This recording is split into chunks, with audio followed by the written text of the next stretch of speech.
नमस्कार शेतकरी मित्रांनो, मल्टिपल मॉडेल्स व्हेरीफाय करून आपण हवामान अंदाज देत असतो। आजची तारीख आहे 14 जून 2026।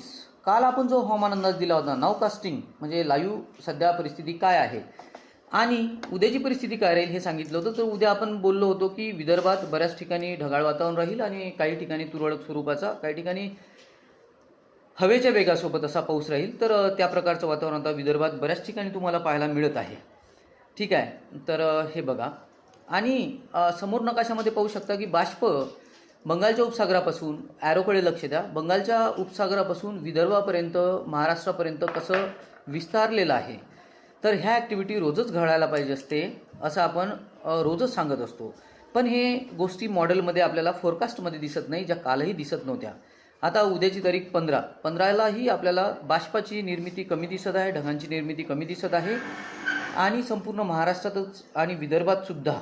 कारण आत्ता विदर्भातूनच जे काही ॲक्टिव्हिटीज होतील ह्या पुढे जातील मराठवाडा आणि त्यानंतर ते पश्चिमेकडे जातील।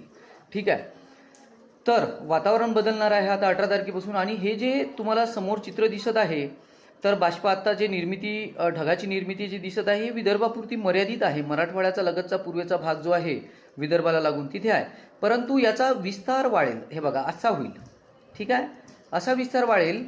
परंतु तरीही उत्तर महाराष्ट्रात पावसात सुरुवातीच्या काळातही कमतरता राहणारच आहे। म्हणजे जे आपण 18च्या पुढे जे वातावरण बदलणार हे सांगत आहोत 16 मेपासून, तर ते वातावरण बदलणार।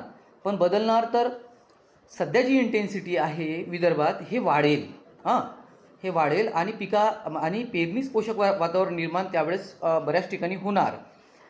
परंतु बघा, ज्या ज्यावेळी दुष्काळ परिस्थिती, दुष्काळ सदृश्य परिस्थिती असते, दुष्काळ नाही, दुष्काळ सदृश्य परिस्थिती असते, तशा प्रकारचे आपल्याला चिन्ह दिसतात। जसं की अल निनोची डेव्हलपमेंट, IODचा कमी सपोर्ट, ठीक आहे। आणि काही कमेंट आलेले आहे, त्या कमेंटवरही काल रात्री जसा एका कमेंटवर व्हिडिओ बनवला, कमेंटवर मला फार व्हिडिओ बनवावं वाटतात बरेचसे, परंतु वेळ मिळत नाही, त्यामुळे मी बनवत नाही।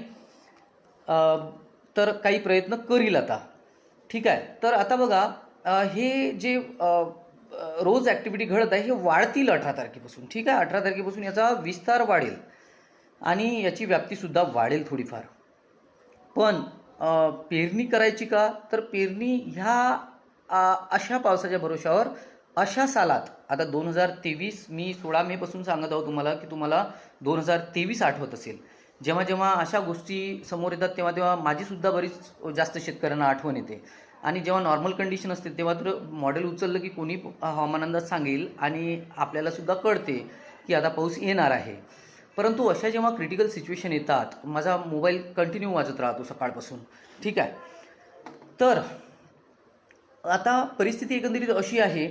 आणि आता फोरकास्ट जर का सांगायचं झालं, म्हणजे अंदाज सांगायचा जर झाला, तर इंडियन मेट्रोलॉजिकल सेंटरच्या सुद्धा नावकास्टिंगमध्ये काय दिसत आहे, तर बघा, विदर्भात बऱ्याच ठिकाणी वातावरण बनायला सुरुवात झाली। इथे सुद्धा हे विदर्भाचाच भाग, म्हणजे बुलढाणा वगैरे या भागात, अकोला या भागात, त्यानंतर मराठवाडा लगतचा भाग, आणि याचा थोडासा परिणाम हा पश्चिमेकडे राहील। म्हणजे ह्या वातावरण बनल्याच्या पश्चिमेकडे, म्हणजे मराठवाडा पूर्व जो आहे, इथे सुद्धा याचा प्रभाव असतो।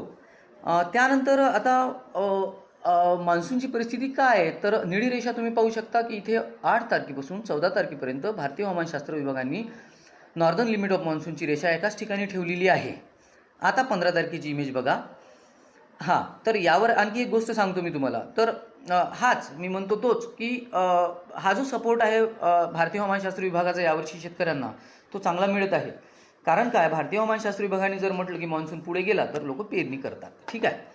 आणि ॲक्च्युली शेतकऱ्यांना पाऊस पाहिजे असतो। मान्सूनचे निकष वेगळे आहे, हवामानशास्त्र विभागाचं काही चुकत नाही, मान्सूनचे निकष वेगळे आहे, परंतु शेतकऱ्याला पेरणीला जो पाऊस पाहिजे तो वेगळ्या प्रकारचा पाहिजे असते।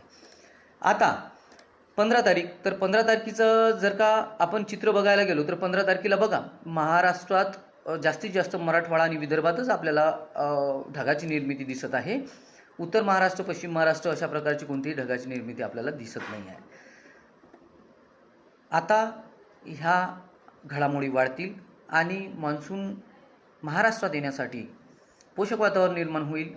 उत्तर महाराष्ट्राचं नाव मी का घेत नाही, मला लोक म्हणतात की तुम्ही जळगावचं नाव घ्या, नाशिकचं नाव घ्या, अहिल्यानगर उत्तर भाग, अहिल्यानगर, तर सगळंच डोक्यात आहे, परंतु जिथे ॲक्टिव्हिटी असतात तिथे आपण त्या विभागाचं नाव घेतो. आता विदर्भात ॲक्टिव्हिटी आहे आणि मी विदर्भातला असल्यामुळे विशेषतः मला जास्त तिथलं ओढ असते. त्याच्यामुळे मग मी तिथले हवामान अंदाज जास्त देत असतो. परंतु मला काही अशी हे नाही आहे कुठे की इथला हवामान अंदाज नाही दिला पाहिजे असं मला वाटत नाही. तर ते सुद्धा बघू आणि हेही सांगतो. परंतु आता उत्तर महाराष्ट्राची जी परिस्थिती आहे ती कोणत्याही प्रकारचे सिस्टम तिथे बनत नाही आहे. कोणत्याच प्रकारचा पाऊस येणाऱ्या काळात तिथे सुरू होताना आपल्याला दिसत नाही आहे. त्याच्यामुळे आपण तिथलं नाव घेत नाही. हेच त्याच्या मागचं एकमेव कारण आहे. ठीक आहे. मराठवाड्याचं नाव जास्त का घेत नाही, तर मराठवाड्याचं कारण हेच आहे. आता ॲक्टिव्हिटी जी आहे विदर्भ आणि मराठवाड्याचा लगतचा पूर्व भाग ह्या ॲक्टिव्हिटी जास्त आहे आणि व्हिडिओ जो आहे हा पूर्ण बघत जा. ठीक आहे. आणि मी वारंवार सांगतो, माझ्याजवळ जेवढी माहिती आहे 6 वर्षाचा डेटा कलेक्शन आणि 6 वर्षाचा अनुभव, त्याच्या भरोश्यावर मी हवामान अंदाज देत असतो. आणि फक्त हवामान अंदाज म्हणजे अंदाज आहे, शेतकऱ्यांना मदत करण्यापुरता आहे. मी काही हवामान तज्ज्ञ नाही. काही प्रश्न असतील तर कमेंट करा. धन्यवाद.